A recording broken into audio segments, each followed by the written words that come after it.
Um, Hello everyone.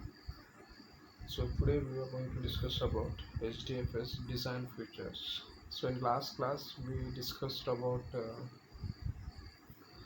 HDFS block diagram, that is client interacting with the name node and name node interacting with the data nodes, and also the master slave architecture, and what is the role of name node and what is the role of data nodes.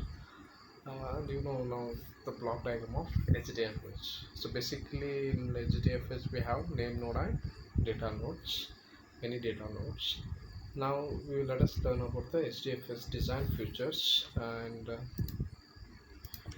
so HDFS was designed for big data processing.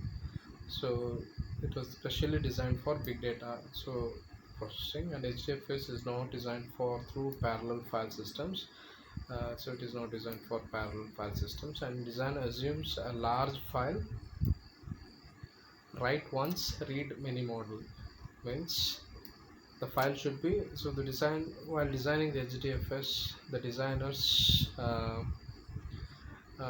assumed that the large file has to be there and it will be written once and read many times. So this is suitable for that kind of models. Okay.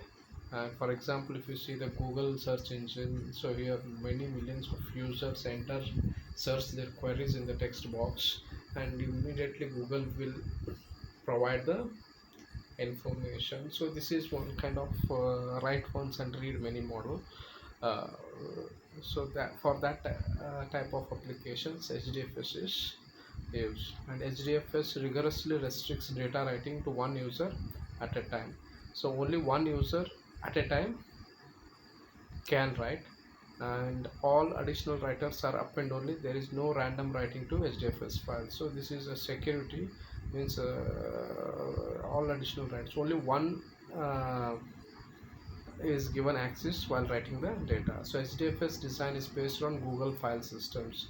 So already I have told that Google, again, it is using Google file systems. So HDFS design is almost similar to the Google file system, and HDFS is designed for data streaming, where large amounts of data are read from disk in bulk. So usually it is useful in data streaming applications where large amounts of data are read from disk in bulk. For example, if you say Facebook, Amazon.com, Instagram, Twitter, any social media, continuously data is streaming. Any may be watching the photos or videos or any contents, advertisements, all are based on the data streaming, and the data is very huge. In that case, so storing those kinds of data and managing those kind of huge data, we need a special kind of file system. That is why this HDFS is designed. And HDFS block size is typically 64 MB to 128. Okay. So if you observe, the block size is very large. So typical one block size may vary from 64 MB to 128 MB. If you see in Windows 10 or any other file systems like in Linux, so the usual file system size is in terms of KBs, kilobytes, but here it is in terms of MB. So we can transfer huge amount of data.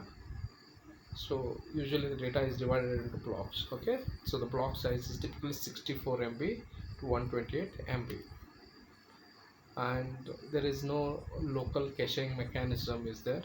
And MapReduce emphasizes on moving the computations to the data.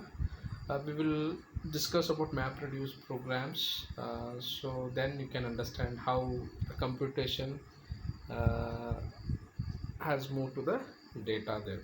Okay, with examples you can understand what is MapReduce programming. For timing, it is MapReduce, you cannot understand. Okay, and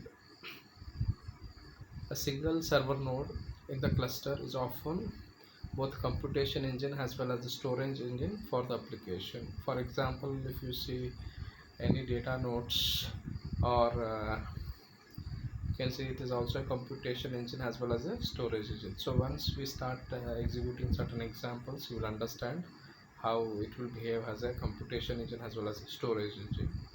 And SGFS has a redundant design that can tolerate system failures. Okay, again we will learn about how redundancy is done. So HDFS keeps a replication of the blocks, so that if any one copy is lost in the system, any other system, it will be recovered from other systems. So it can tolerate system failures. Okay, so these are some of the design features.